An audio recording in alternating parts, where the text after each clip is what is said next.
The reimagining versus the replacement. What's the difference?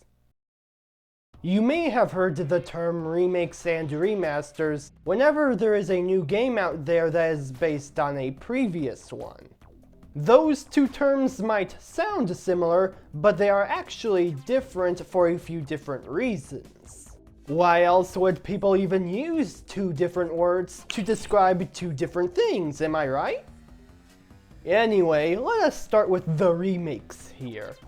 A remake is the process of remaking an old game with new assets, new code, new visuals, and very little to no assets from the original. Though with that said, there are largely two different kinds of remakes out there. First, there are, as Pixel Pursuit calls it, the reimagining remake. This is a remake that follows the basic ideas and structure of the old game, but ends up making significant changes to the final product, whether it be story, gameplay, or something else. One example would be the 2016 remake of Ratchet & Clank that's based on the original 2002 title of the same name. This remake didn't just update the gameplay, but also features a significantly different story than what was told in the original. This type of remake is called a reimagining, at least by Pixel Pursuit, because it seeks to do different things with these ideas, rather than just being fundamentally the same thing with updated visuals. Which segues into what Pixel Pursuit calls the replacement remake. This type of remake seeks to fundamentally be the same as the old game, but with more modern quality of life improvements here and there, making for what some might call the definitive version of the game. The medieval 2019 remake, based on the 1998 original, is one such example. It not only features new visuals, obviously, but also the option to play with a new control scheme, a new user interface, and a more orchestral soundtrack.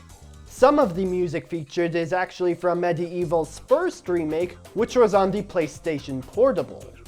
However, despite these updates, the game is largely similar to the original, choosing to remain as faithful to the original as much as possible. Now, despite Pixel Pursuit's usage of the word replacement for these types of remakes, they can never actually end up replacing the originals. They can be anyone's preferred way to experience the game, but the original's always going to be there for anyone to experience, especially if the original is still being sold on modern storefronts.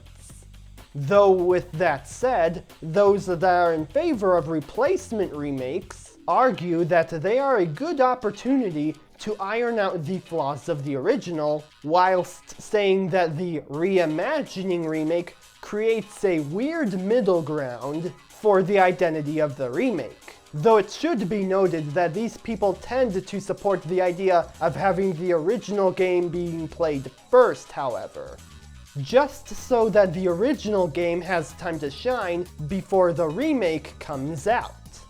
Others, however, seem to have the opposite viewpoint when it comes to the replacement and reimagining remakes.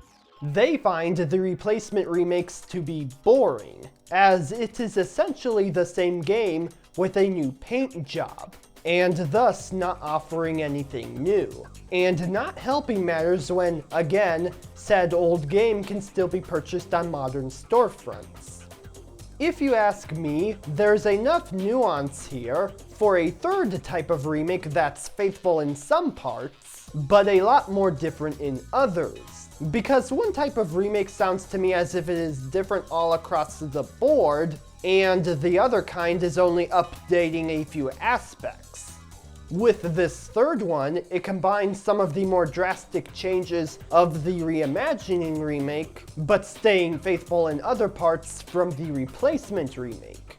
At least, that's what it sounds to me. But what do you think about this topic? List your answer in the challenge below, and I'll see you next time with the remasters! Bye!